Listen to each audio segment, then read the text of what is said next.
Let's make an epoxy chart table. Hi, I'm Joe, and welcome to MotorCity Boat Works. Let's get to work.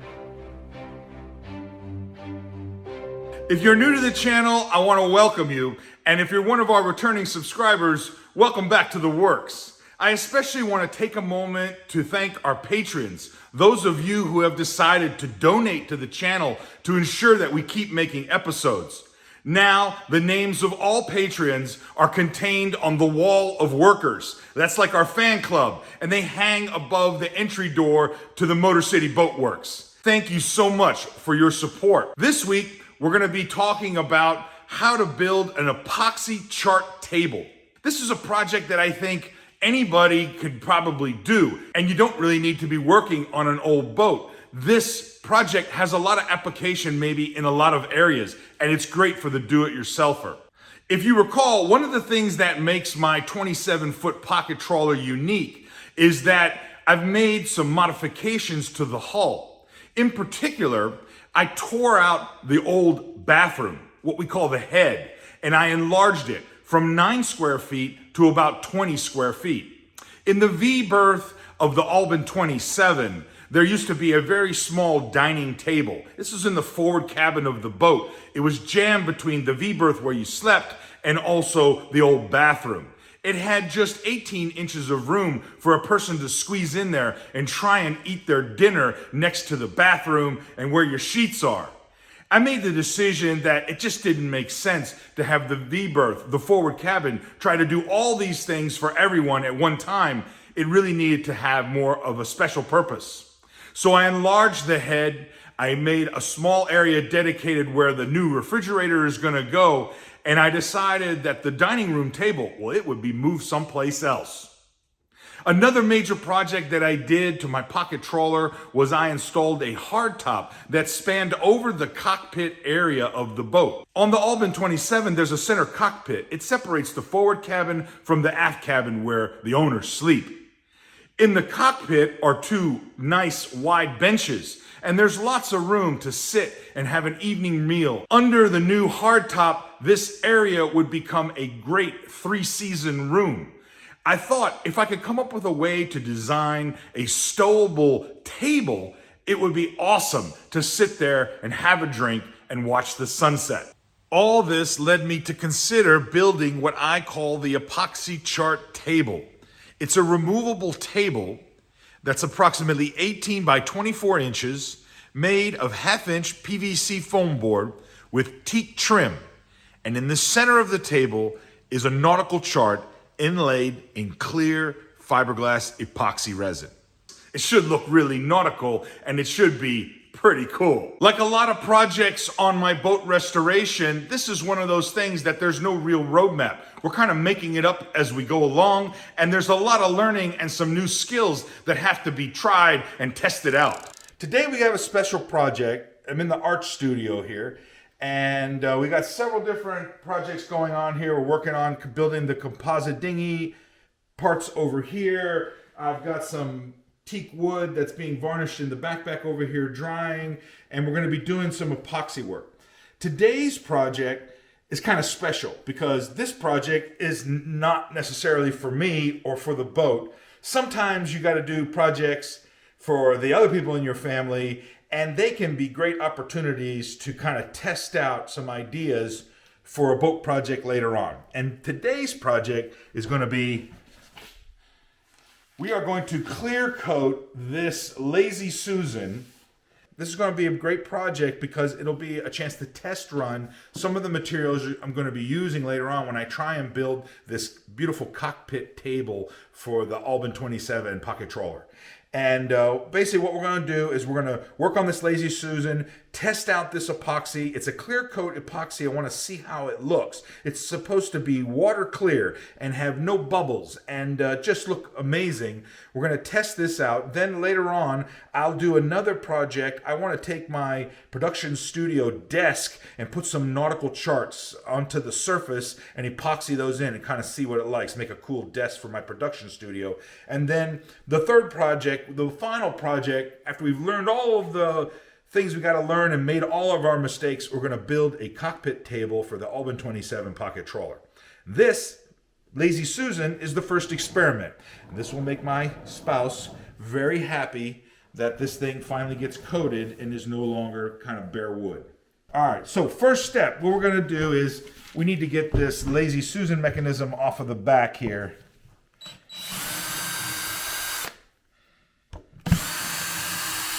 We're taking this off because once we start using the epoxy, when the epoxy cures, it gets hard.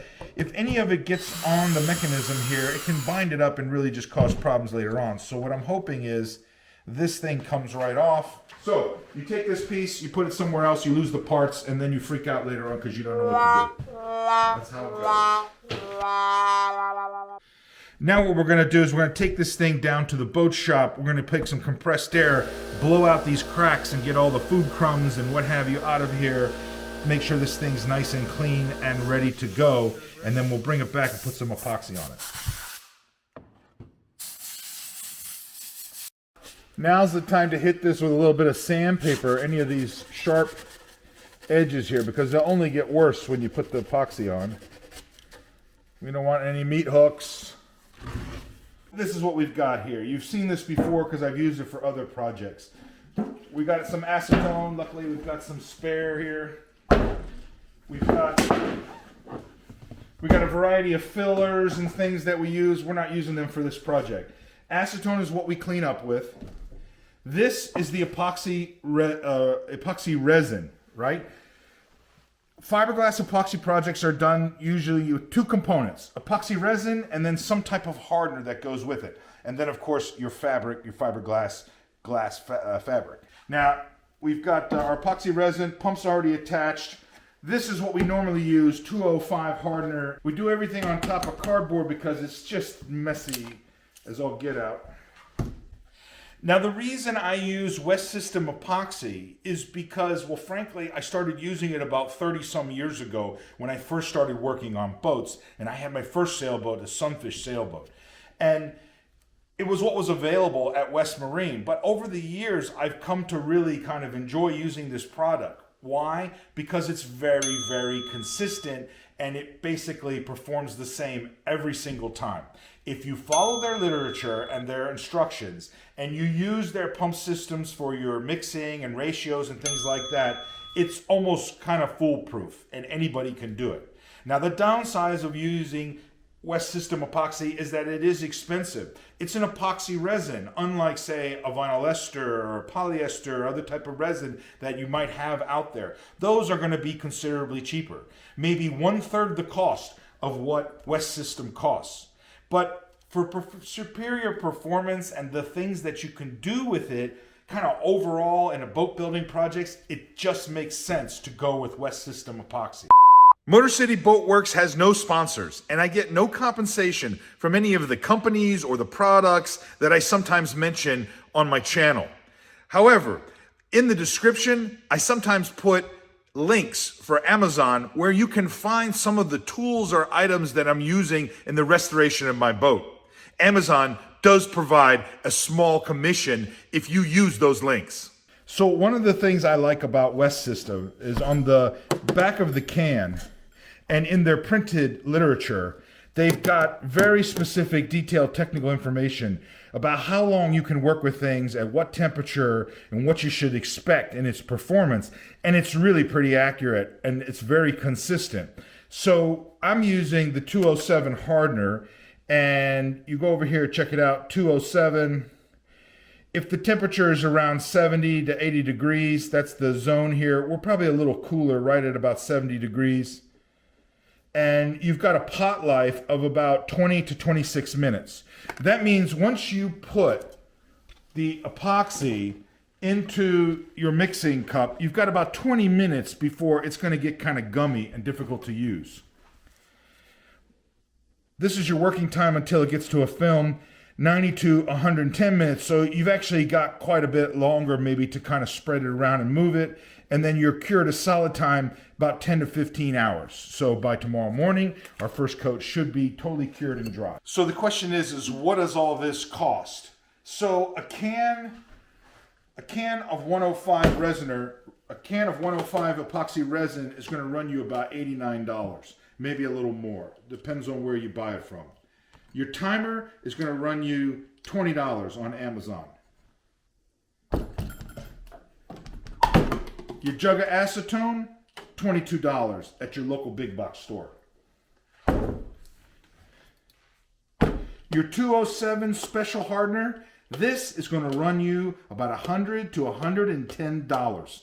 It is very expensive, and it's only for very special purpose projects. Your 205 hardener that you're going to go ahead and use, this is a fast hardener. I like to use a fast hardener since I'm in a northern climate. Otherwise it takes too long and I can't move from project to project. 205 hardener, this here is going to run you also somewhere close to about $100. When you buy one of these and you buy one of these together, they're going to run you about $180 to $190. And then it will cost you another $25 to $30 for the pump system to come with them. What I have found is that every time you order one of these, if you're using the resin over a long period of time, 6 months or more, which I sometimes do, when you order a new batch of material here, you need to order a new set of pumps. Now, if you're using the same pumps and you're going through this stuff really quick, like when I was doing the hardtop project, I used the same set of pumps from can to can to can, just made sure it kept them clean as much as possible. But if you're going to be putting this away and then doing more fiberglass projects later on in the year instead of starting again from scratch, you want new pumps and you want new material. So what happens is when you order or pick up your epoxy from your reseller, right? They sell the West System epoxy and you got to buy several different things. You have to buy the epoxy, you have to buy the hardener that goes with the epoxy, and then if you're smart, what you got to do is you got to buy the pumps that come with it. And what the pumps do is you connect them to the various cans of epoxy or hardener, and then it's a simple matter of one pump to one pump because the pumps are already calibrated to the proper ratio. It makes everything super simple. And they come like this. Basically, these are 300 mini pump set, group size B. There's 3 pumps. Why is there 3 pumps? The big one fits on the epoxy, the big epoxy can. This big one, but shorter, fits on the hardener, like a 205 or a 206 hardener. This is what I normally use for projects on the boat. The hardener we're going to be using for this special project is what's called a 207 hardener. And it's different than, say, 205 or 206. What's different about it is that it dries clear, absolutely clear. And this is the hardener that you will use if you're going to do like a table that has maps inlaid in it and you want there to be an epoxy kind of cover. This is what you see in a bar or a restaurant when the tables are super glossy and you wonder, how did they put papers inside the table and make it all glossy like it's a thick epoxy thing? That's done with like a 207 hardener, and that's what we're going to be using. It's very expensive. It costs about $110 for a can of this resin, and it has a very special purpose. You use it just for these type of clear projects. The other reason 207 is great is that it has some UV inhibitors in it, which means that it can be exposed to sunlight and it won't degrade or get cloudy over time.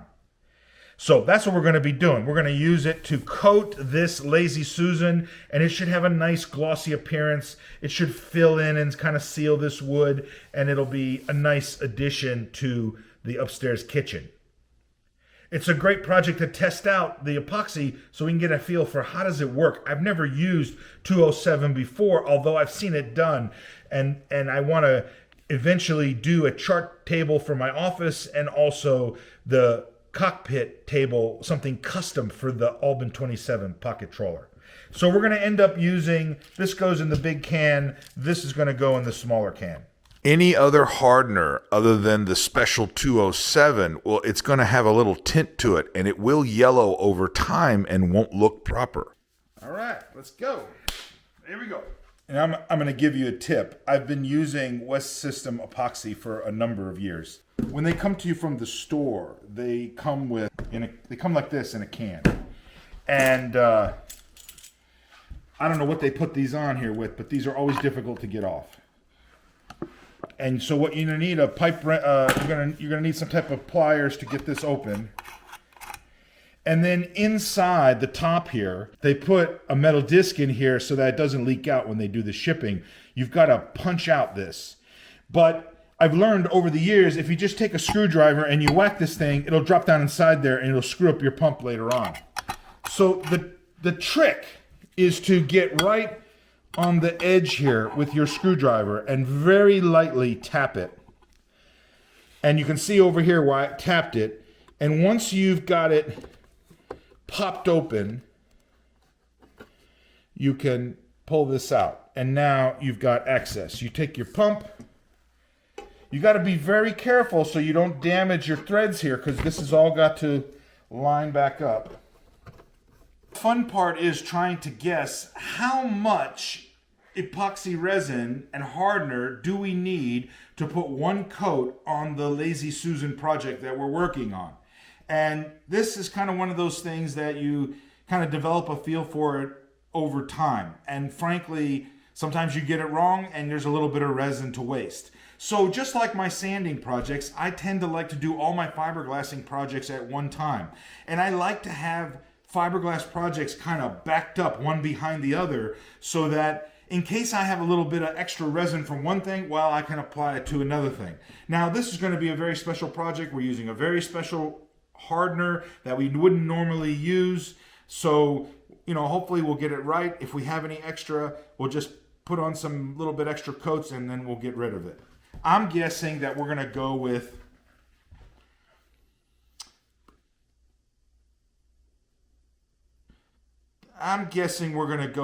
two coats, two pumps for the first coat here, and then that'll give us an idea what it's going to take. One full pump, two full pumps. That's really not that much. Let's start with that, and we'll go 1, 2. Now, what I like to do is immediately set my timer. And I'm going to set it at 20 minutes, which is based off of what they got here. And we got to mix it. Now, this comes out clear, and this comes out with a slight tint. When we use the 205 hardener, it's even more a little pinkish. You can just barely see the tint in here. It's a little cloudy as it starts to mix up. I like to mix for like 30 seconds to 2 minutes, depends on how much material you're working with. The West System technical documentation has really specific guidelines, kind of will teach you all about how to do this. So whatever I'm doing, if I'm doing it wrong, well, make sure you follow what they tell you, because their documentation is excellent. I probably need to refresh myself, but I've been doing it kind of for so long.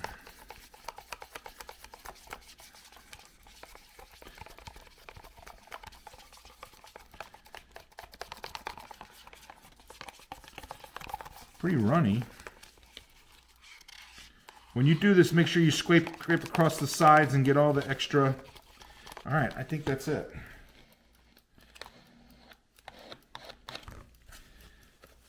First coat we're going to do with a chip brush. We use the duct tape to make sure we pull out the loose bristles.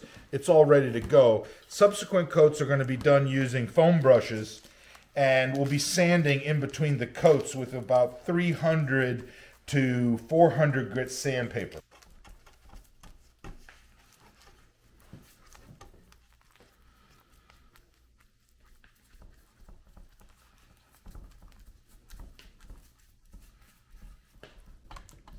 Now, if it drips off the side, don't worry. We'll sand that off later on.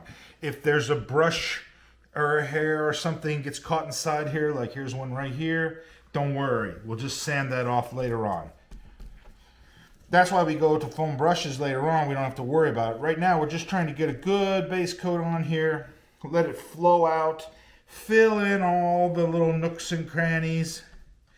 We're not using a lot of resin, so it's not going to totally fill in the actual cracks, but we want it to kind of coat everything kind of uniformly. And we brush it out. Now, I'm going to come back. I got a little bit more to use here. So I'm going to start working on these bigger cracks here. I want to make sure they're coated real well down inside there. That's where food always collects. I think this looks pretty good. It was a very simple project, and now we have an idea of how this epoxy with the 207 hardener reacts.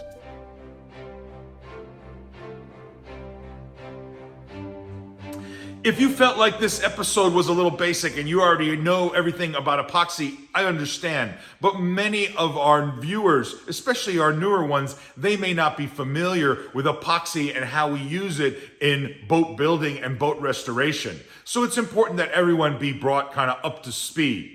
Next week, I'll be covering how I made the chart desktop for my production studio. This is a great project because it will involve encapsulating pieces of paper, chart material, inside the epoxy as we put it on the surface. And there's a lot of lessons that I end up learning. This first experiment with the 205 Special Hardener led me to start thinking about how am I going to put together this small cockpit table that I'm going to eventually build for the Albin 27. And I think what I ultimately have decided is I'm going to try and build it out of PVC foam board. I could make it out of teak, but teak is kind of heavy and it's really kind of a waste if all I'm going to do is end up covering it with a nautical chart and then encapsulating it in epoxy. But I do want to have some nice wood finish around the corners, and that's what led me to go ahead and locate some pieces of special teak trim. I'll be able to put these around the outer edge of the cockpit table, and of course I'll connect them with a straight piece of teak.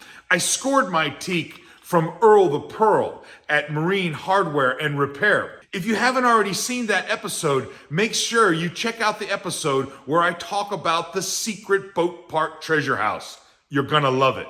I'll see you next week. Thanks for stopping by. Stay motivated.